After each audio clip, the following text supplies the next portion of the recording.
एक गांव में रमेश नाम का एक गरीब गुब्बारे वाला रहता था। वह हर दिन रंग बिरंगे गुब्बारे बेचता, लेकिन उसकी कमाई बहुत कम होती थी।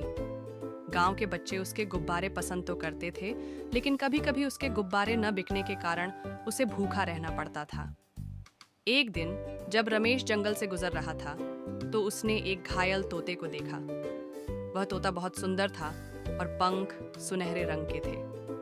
रमेश ने दयालुता दिखाते हुए उस तोते की देखभाल की, उसके घाव पर पट्टी बांधी और उसे अपने घर ले आया। कुछ दिनों बाद जब तोता ठीक हो गया, तो उसने इंसानी भाषा में बोलते हुए कहा, रमेश, तुमने मेरी जान बचाई है, इसलिए मैं तुम्हारी मदद करना चाहता हूँ। मैं एक जादुई तोता हूँ और तुम्हारे गुब्बारे बेचने में तुम्हारी मदद कर सकता हूँ। रमेश तोते की बात सुनकर चौंक गया। उसने पूछा, तुम मेरी कैसे मदद कर सकते हो? तोते ने मुस्कुराकर कहा, जब भी तुम बाजार में गुब्बारे बेचने जाओगे, मैं एक खास मंत्र बोलूंगा, जिससे बच्चे और बड़े सभी तुम्हारे गुब्बारे खरीदने लगेंगे। रमेश ने अगली सुबह तोते को अपने साथ बाजार ले जाने का फैसला किया।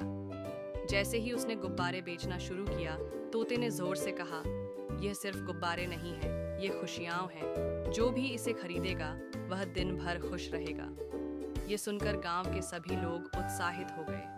बच्चे दौड़ दौड़ कर गुब्बारे खरीदने लगे और यहाँ तक कि कुछ बड़े लोग भी रमेश के पास आने लगे। देखते ही देखते रमेश के सारे गुब्बारे बिक गए और उसने खूब पैसे कमाए। अब हर दिन ऐसा ही होने लगा। रमेश अमीर तो नहीं बना, लेकिन अब उसे कभी भूखा नहीं सोना पड़ता था। वह और उसका जादुई तोता गांव में मशहूर हो गए। शिक्षा: अच्छे कर्मों का फल हमेशा अच्छा होता है और बुद्धिमानी से काम करने से हमारी किस्मत बदल सकती है।